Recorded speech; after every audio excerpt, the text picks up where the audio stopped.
Hey, what's up you guys? Today's video is going to be about how to get a huge discount when buying any property. Now, I'll tell you a real case that happened in real life. I was representing a friend of mine, very close friend of mine, very nice guy. We were looking for a property. Obviously, it was in summer. The market was in deficit. It was really hard to find a really good property. I think we went to like a 5, 6, 7, maybe even 10 showings. Did a couple offers. Some of them didn't pass through. Some of them just went before even we had a chance to make an offer. Normally in summer in Orange County, it's really hard to get a decent property for decent price. Suddenly we stumbled upon a property that was very good, but the thing that my friend didn't notice, but I did because I'm an agent and I know that area very well, that property was actually priced above market. Written, it shows that they were asking $630, but asking price was $640. When I asked the homeowner how they came up with the price, he pretty much told me, he was a nice guy, that the agent came up with the price. And when I asked the agent how he came up with the price, he told me like he thought it was a good price. Now, he was a little gentleman. I mean, I don't have nothing against that. The guy was very unprofessional. Whenever pricing property, you have to price it according to the market. If you price higher, no one would send you an offer. If you price low, obviously you will lose money for your client. Now, this guy, he didn't check the comps, and actually the owner found him because he was initial agent that he bought that property in the first place.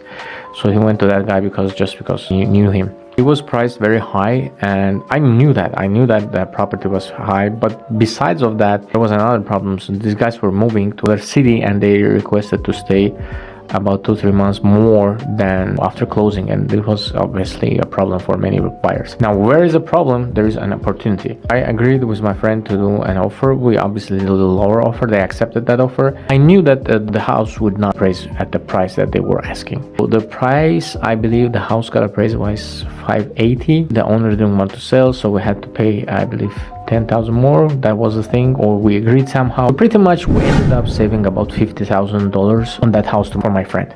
Now you might ask, hey, this is a one-time thing. How do we, you're a realtor, that was a lucky shot. How do we, like a normal people, how do we find this type of properties? To be honest, I think every market, every time of the year has this type of properties. You just have to look. I mean, even if now you would go to Zillow, you would see the properties that just priced unreasonable. And this is opportunity, trust me guys, especially if the property stays on the market for more than 2 weeks. It means that something wrong with the property, otherwise it would sell, because we have a lack of inventory. Amount of buyers, let's say there are 10 buyers and there are only 7-8 homes that could be sold at certain price range. So that makes the lack of inventory. That's what the lack of inventory is, and because of regulations, it's really hard to build. Although California passes different laws, like you can sell the ADU separately, which is dumb.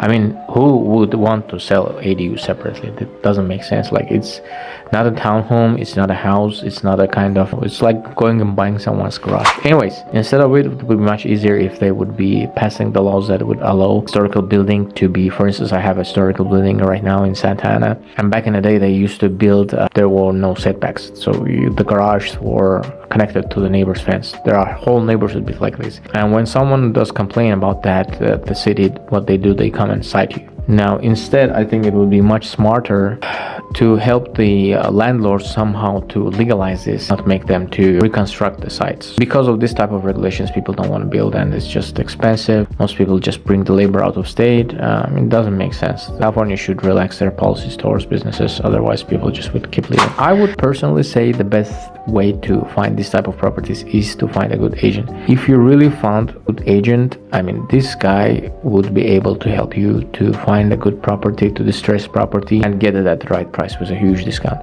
Our case was a little bit different because this guy was my close friend. I really put in the work to lower the price. The owner of the property was really hard to reach. Most tough deals in my career. However, we did it. The guy was happy. Everybody's happy. The deal is finalized. We got it with the right price. He sold it with the right price. By the way, the price he got it, I believe he lived there like 86 years maybe. I don't remember exactly right now, but pretty much what happened is he kept the property and it went up in price, and they ended up making about $200,000. Now, what this tell you guys? This tell you that even a bad deal is a good deal. Even if you buy like a crappy property, which it wasn't a crappy property, but If you buy a horrible property, it will still go in price. Why? Because the government printed half of the amount of money they used to print during the whole history of United States, just be in the COVID year. We have a lot of money and we have the lack of the house. Obviously, what will happen, there is a scarcity of houses and there is no scarcity of money, so the house will go up in price. Now, it was a win-win situation for everyone. There are ways, I think I have a video. There is a way to get the property with almost free. Anyways, if you don't know, I'll just tell you shortly. So the way to do it is that when you get a property with this type of discount, so you buy the property that was somewhere 620 and you get it for 580 or 590, after a certain amount of time, if you have put down payment of 20%, you can cash that out. You can repair the property if it's in bad condition, have it reappraised. It's called BRRRR method: borrow, rehab, refinance, and rinse and repeat.